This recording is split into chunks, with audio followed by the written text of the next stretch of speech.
Hello everyone, welcome back to SkillWeb. In this video, I will tell you how to become Twitch partner. So let's get started. To become a Twitch partner, you will first need to be an affiliate and have a record of adhering to the Twitch terms of service and community guidelines. You will need to meet some extra audience and engagement requirements. So if you look at this article, there are some requirements shown here.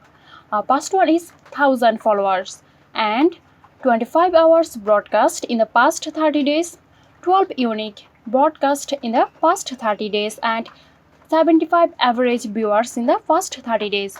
So once you meet all these requirements, you can apply to join the Twitch partner program.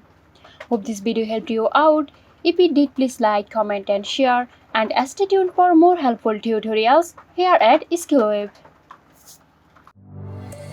This video is sponsored by Zerosoft. Zerosoft offers graphic design, UI UX design, digital marketing and web development. Elevate your brand with Zerosoft today. For more details, check the description box.